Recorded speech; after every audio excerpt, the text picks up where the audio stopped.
Alright guys, what's going on? I'm going to make a little video on one of the topics that you see a lot of videos made over, and that is training styles.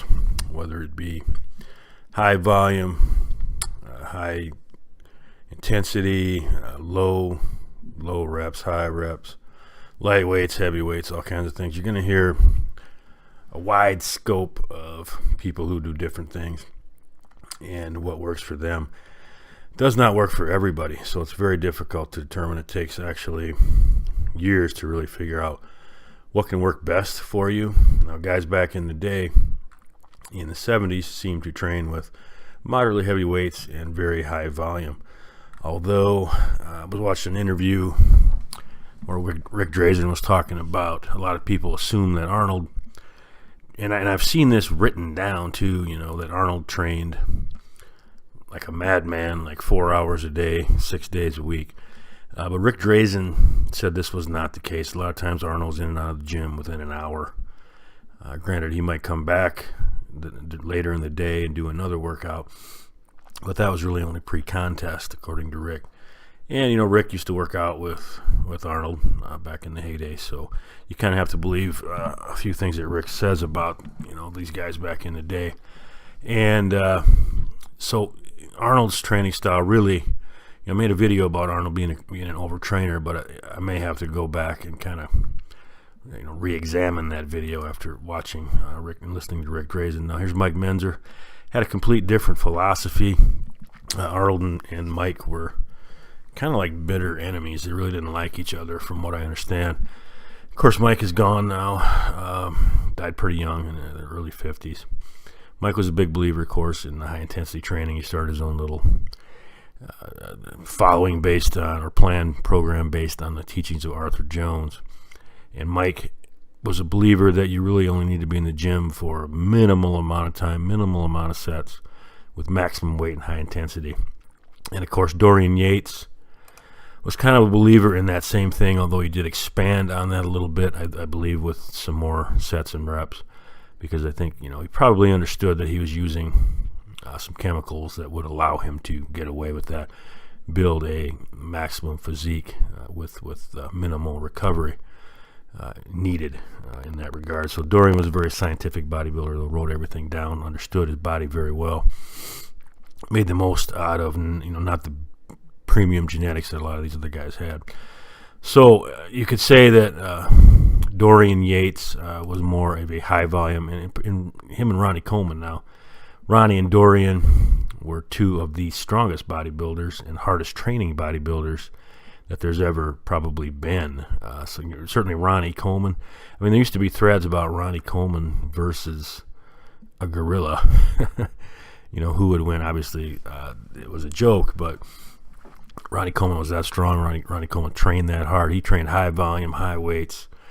And, of course, Ronnie Coleman and Dorian Yates both suffered basically tremendous injuries towards the end of their careers. Here's Ronnie, just simply, in my opinion, the greatest Mr. Olympia ever. That's what a Mr. Olympia should look like.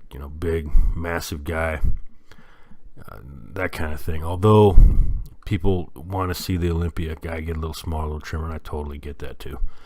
Not going to argue about that. I can totally understand it. Lee Priest, high-volume trainer. Not real heavy weights from what I understand, what I read. And I guess, a lot of today's pro bodybuilders train with moderately heavy weights, not incredibly heavy weights, and a lot of machines, etc., to avoid injury. And you got to respect that, because you want longevity in the sport, and with the supplements they're taking, the advancements in the chemical warfare, etc., so to speak, they're allowed to build an incredible physique along those lines, maybe with a little less intensity and high volume and heavy weights that these guys needed in the past. Of course, you got Frank Zane on the right of this picture, who was a very light trainer from what I understand, what I read, and what I've heard, that he really did not go heavy at all. He was more of a sculptor. So if you analyze his physique, it really doesn't look a whole lot different than some of the other guys. You can see the thickness difference, though, in some of these guys, too, versus Frank. Frank was not an incredibly thick guy, but very symmetrical. Frank's body is probably what a lot of people aspire to look like. You got Dave Draper, I believe, in the back. who I understand was a pretty heavy trainer, big eater. And you got Franco here in the middle, who was high volume, high intensity, heavyweight kind of guy. And I think Franco's arms, etc., kind of suffered a little bit from that overtraining. I've always thought Franco's arms were a little bit small all the way around, and that might be a little bit from overtraining. I found that in my experience in training with guys who fell into overtraining, their arms kind of shrank a little bit, and when they dropped back the volume, the sets, the frequency, they got the mass back on their arms. It was very weird. But Arnold's a big-time volume trainer in terms of his arms, from what I understand, but not with incredibly heavy weights. So, that might be the difference. Again, what training style is best, I really don't have any idea. I can tell you from personal experience in training with guys back when I was a little younger that I made my best gains with ultra heavy weights, high intensity, and plenty of rest. I was not in the gym, and I still don't go to the gym for more than 45 minutes to an hour. And a lot of times I'll go 6 months with going only twice a week for about 2.5 hours total, and keep my mass, even gain mass. So, the high volume training is going to bring out the cuts, going to bring out the definition, because it's like an aerobic workout. So it is what it is. Now, I'm not arguing for one versus the other. I'm just saying that I think when you're starting out, you're going to gain mass from anything, more than likely. But you'll gain the most mass from high intensity, ultra heavy workouts with plenty of rest. And don't make them long. Just get in there, work your ass off for an hour and get out. Take a day or two off.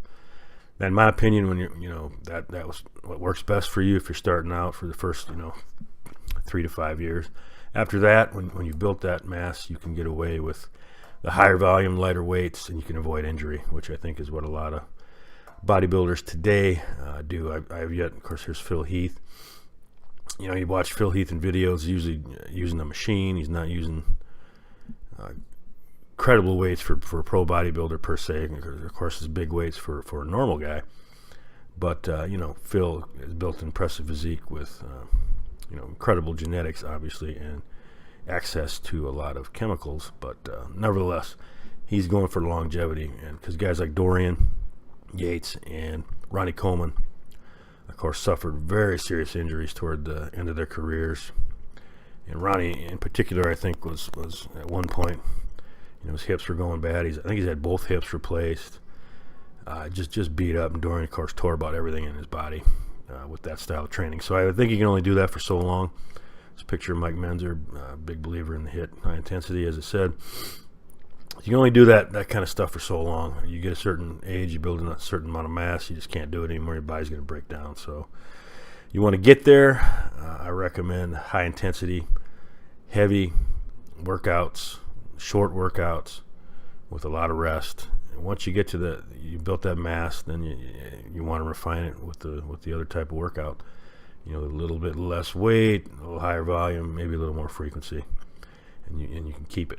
And that's not rocket science. That's maybe what a lot of these guys argue about.